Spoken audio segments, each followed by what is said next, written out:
Hi guys, welcome back. Okay, today I'm going to go through a different concept because one of my followers is having problems with this one picture that she's doing, and I'm trying to help her. But when one person is having problems, that means other people could be having problems, especially when it's a concepts issue. So that's what we're going to do today. And the second thing is I'm answering two other followers' questions. Yes, my nails are real. They grow like weeds. I can polish them today. It doesn't matter. Tomorrow, my nails will be longer and longer and longer. I file them down every day. And my color is Revlon Gel Envy. I've been wearing pink nail polish since I was a teenager. If whenever I try a different color, when I look down at my hands, it's not my hands.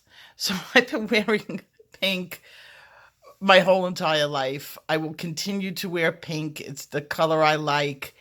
And this bottle is, I don't even know what the color is.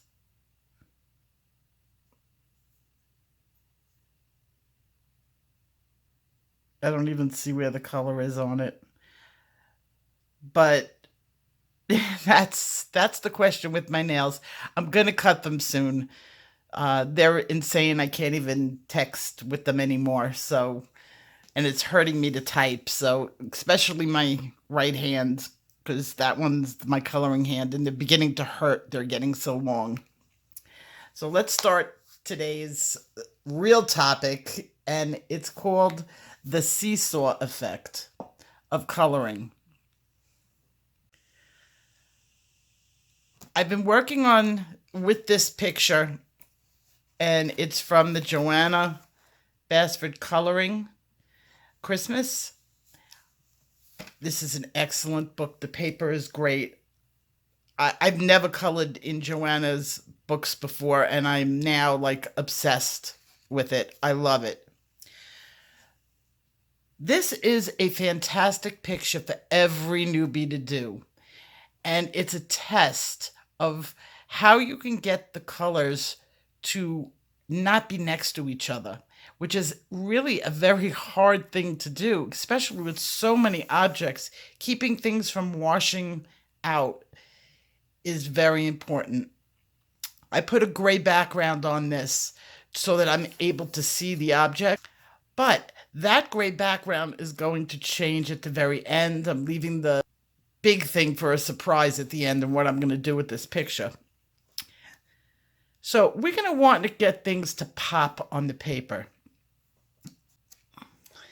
The seesaw effect in coloring has more of an effect on graphite because you're only working with a limited number of pencils and a limited number of tones. But even if you come from a graphite background like I do, this is a problem, and it is an issue with colored pictures too. So you just have to get around it. Now, my follower is doing a white object as the focal point. And every time she tries this, her objects do not come out white. Well, there's a way around that. And it's probably because she's adding in too much gray and she's not trusting the tone of her picture. Now, I'm going to demonstrate on this picture because the bear is white, the ice is white, there's some water down here that's blue, and this is a really good example. Hers was of flowers, white flowers, but it's the same concept. White on white. The only way you could see this bear is because it has black. Normally, I'm telling you to do your backgrounds last so that you could judge which color. But when your primary object, your focal point, is white, you're going to do things opposite. Now, I'm using a gray marker just because for speed on this. Watch what happens when I add the gray.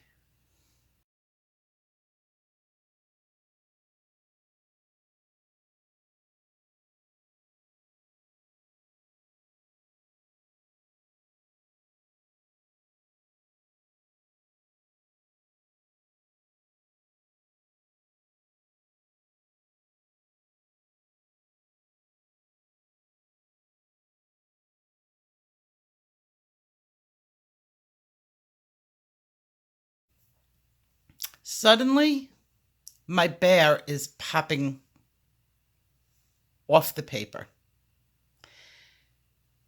Whenever you have a focal point that's white, you're not going to concentrate so much on the focal point, but you're going to concentrate on the objects that are around it, that they are much darker. So in her case, she's got these white flowers. She needs to concentrate on the background. Once she concentrates and she darkens up that background, her white objects are going to be white. And from there, you can make the decision of how dark you're going to go with your white object. Now, I'm taking a cool 20%. I don't want to start out dark. Never ever start out with your black pencil. You're setting the tone.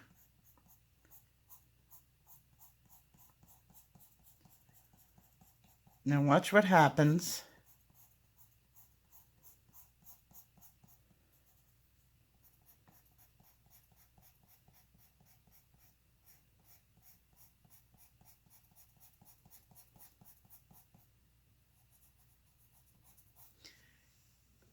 Now, even though my object is white and I'm using gray, you're still getting the feeling that this is a white bear. Now, if I take a darker gray, let me see what I have on my desktop.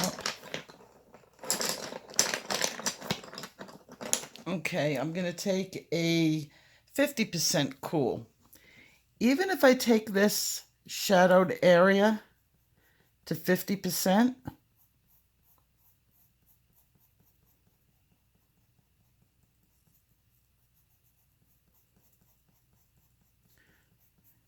so now I have a 50% going on here. Now that I have darkened this up, it's getting very close to my background color. And that's why this area is starting to blend into the picture. It's looking a little weird. That's going to be the way it is until I take my background and let's see if I can find my darker.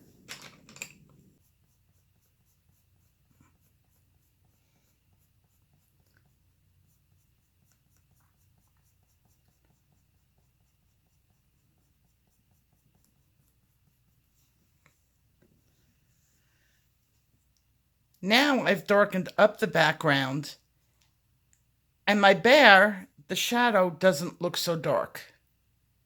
It looks actually exactly where I want it to be, because now I'm going to just take my gray and blend it out more. I went back to my 20%.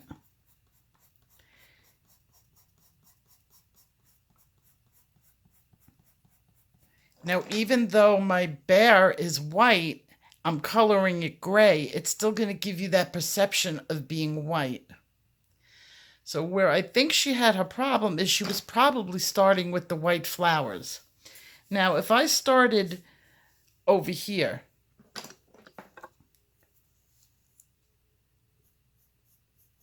okay, with my bear, the same amount of gray that I'm putting on the bear is still going to look washed out because my background is light. So what happens is you get a push me, pull me seesaw effect with the colors in as you develop them.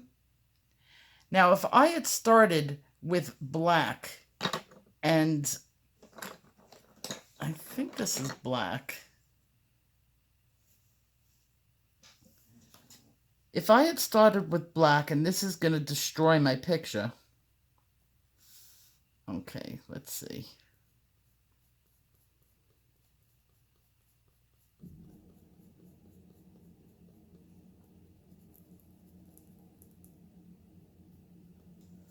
Okay, the tone of my picture is so dark that I have nowhere to pull. Now when I go in with my darker gray,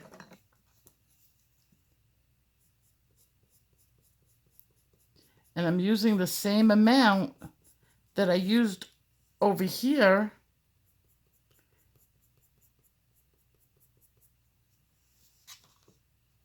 it's going to equal the tone of your black pencil.